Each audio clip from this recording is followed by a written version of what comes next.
सभी विद्यार्थियों का इस YouTube चैनल भोज एकेडमी में स्वागत है। आज के वीडियो में हम लेकर के आए हैं व्याकरण खंड, जो हिंदी व्याकरण है उसमें मुहावरे और लोकोक्तियों के बारे में जानकारी। तो देखिए कि मुहावरे किसे कहा जाता है और उदाहरण सहित समझाइए। तो मुहावरे एक ऐसा वाक्यांश जिसका अर्थ सामान्य अर्थ से भिन्न तथा चमत्कारिक एवं विलक्षण होता है, उसे मुहावरे कहा जाता है। जैसे कि 9 2 11 होना, यह मुहावरा है। अब हम देखते हैं कि लोकोक्ति किसे कहा जाता है। तो साहित्य में प्रचलित वह वाक्यांश जो स्वयं में एक पूर्ण वाक्य होता है, लोकोक्ति कहलाता है। जैसे कि धोबी का कुत्ता घर का ना घाट का, ये क्या है? लोकोक्ति है।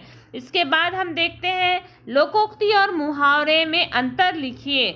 तो देखिए, लोकोक्ति सबसे पहले, लोकोक्ति वाक्य के रूप में प्रयोग हो सकती है, जबकि मुहावरा स्वतंत्र रूप से प्रयुक्त नहीं हो सकता।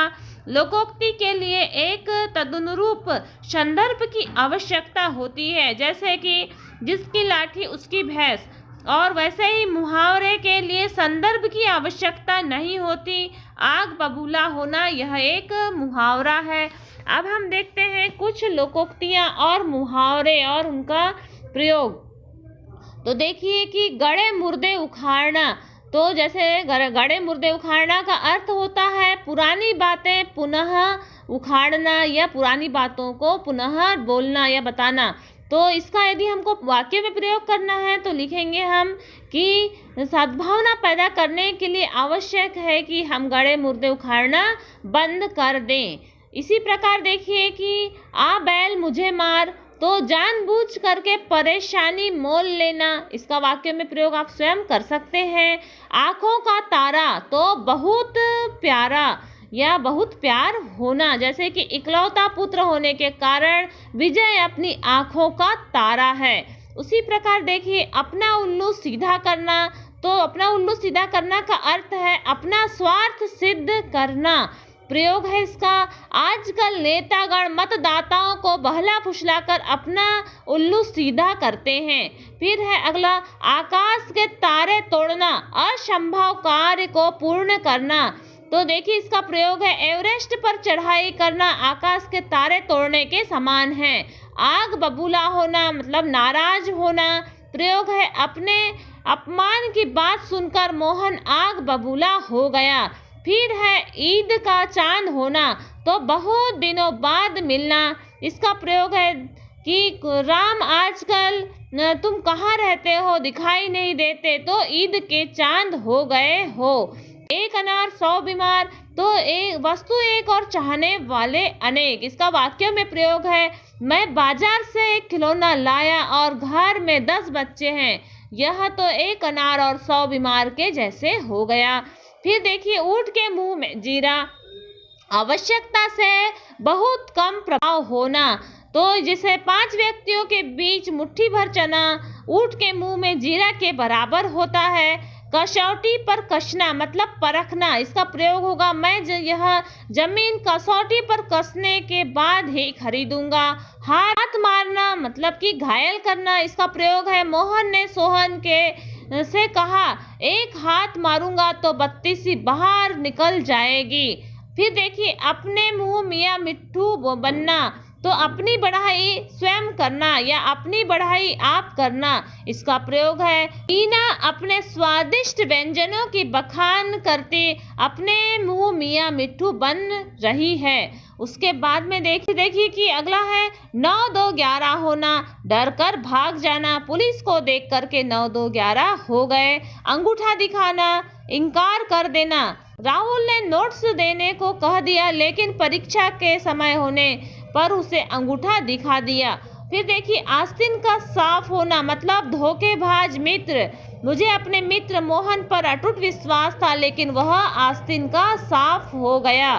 फिर देखते हैं हम किनारा करना मतलब साथ छोड़ना के समय अपने ही किनारा करने लगते हैं। फिर देखिए अगला गुदड़ी का लाल, गरीब के घर में गुणवान पैदा होना, इसका प्रयोग है श्री लाल बहादुर शास्त्री गुदड़ी के लाल थे। फिर अगला है श्री गणेश करना मतलब आरंभ करना, प्रयोग है केशव ने कल अपनी दुकान का श्री गणेश किया। अगला है फूला न समाना, अति प्रसन्न होना।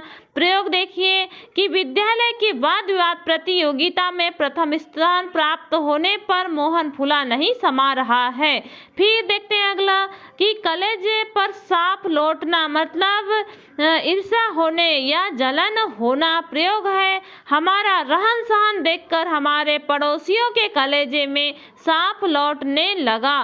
फिर देखिए अगला प्रयोग कि बहती गंगा में हाथ धोना, अवसर का लाभ लेना। प्रयोग है आजकल बहती गंगा में हाथ धोने के लिए सभी तैयार बैठे रहते हैं। फिर अगला देखिए कि अंगारे उगलना, मतलब क्रोधवश अपशब्द बोलना। इसका प्रयोग है अपने विरोधियों की प्रशंसा सुनकर रमेश क्रोधित हो गए और अंगारे उगलने लगे। उसके बाद देखिए अगला चकमा देना, मतलब कि धोखा देना। इसका प्रयोग है दरोगा जी को चकमा देकर चोर वहां से भाग गया। फिर देखिए दिन रात एक करना, निरंतर किसी कार्य में लगे रहना। इसका प्रयोग है सोहन ने स्कूल की उन्नति करने में दिन रात एक कर दिए। फिर देखिए अगला कि गज भर की छाती होना, मतलब कि अत्यधिक सहनशील होना। इसका प्रयोग है राम की गज भर की छाती है जो उसने अपने मालिक के कटु वचन सुन लिए। उसके बाद में हम देखते हैं अगला प्रयोग कि गागर में सागर होना, कम शब्दों में बहुत अधिक भाव का विचार संजोना। तो देखिए इसका प्रयोग बिहारी के दोहे में गागर में सागर की तरह है। फिर अगला देखिए मान न मान मैं तेरा मेहमान, जबरदस्ती गले पड़ना। इसका प्रयोग है हमारे नए पड़ोसी नित्य प्रति हमारे यहाँ चले आते हैं, यह तो वही बात हुई मान न मान मैं तेरा मेहमान। फिर अगला मुहावरा है हथेली पर सरसों जमाना, मतलब जल्दबाजी करना। इसका वाक्य में प्रयोग है मोहन के बारे में क्या कहें, वह तो हथेली पर सरसों जमाना चाहता है। फिर देखिए अगला कि काला अक्षर भैंस बराबर, मतलब कि निरक्षरता या अनपढ़। राधा के लिए पढ़ाई लिखाई तो काला अक्षर भैंस बराबर की जैसे है। फिर देखिए कि अगला आंख लगना, झपकी लगना, मेरी आंख लग गई तो मुझे मत उठाना। फिर देखिए कि थोथा चना बाजे घना, गुणहीन में दिखावा अधिक होता है। फिर इसका प्रयोग है पिता के अध्यापक होने पर रामू को कुछ नहीं आता, फिर भी बात बात में वह थोथा चना बाजे घना जैसी हरकतें करता है, मतलब कि अपना ज्ञान बताता है। फिर देखिए कि दांतों तले अंगुली दबाना, मतलब कि दंग रह जाना। प्रयोग है कश्मीर के प्राकृतिक सौंदर्य को देखकर लोग दांतों तले अंगुली दबा लेते हैं। और फिर अगला देखिए अक्ल का दुश्मन, मतलब कि मूर्ख। समीर अक्ल का दुश्मन है, पेड़ की जिस डाली पर बैठता है उसी को काटता है। फिर देखिए अगला हाथ कंगन को आरसी का क्या, मतलब कि प्रत्यक्ष को प्रमाण की आवश्यकता नहीं होती। प्रयोग है वकील ने चोर की तरफ इशारा करते हुए कहा कि चोरी करना स्वीकार कर रहा है, तब हाथ कंगन को आरसी क्या। फिर देखिए अगला आंख का काटा होना, मतलब कि दुश्मन होना या अप्रिय होना। जब से राम ने घड़ी चोरी है वह आंख का काटा बन गया है। फिर देखिए कि दूर के ढोल सुहावने होना, अपरिचित के परिचय के अभाव में वस्तु का आकर्षण लगना, या जो जिसके बारे में हम अधिक जानते नहीं वह आकर्षित लगती है। इसका प्रयोग है मैं समझता था कि भोपाल की सड़कें ग्वालियर से अच्छी होंगी, यहाँ की सड़कें खास नहीं है। सच तो यह बात है कि दूर के ढोल सुहावने होते हैं। इस प्रकार से यह मुहावरे और लोकोक्ति हुए। इसी प्रकार और भी वस्तुनिष्ठ और आईएमपी प्रश्नों की जानकारी के लिए आप यदि इस चैनल पर नए हैं तो इस चैनल को सब्सक्राइब करें, बेल आइकन दबाएं, वीडियो को अधिक से अधिक छात्र छात्राओं तक शेयर करें। धन्यवाद।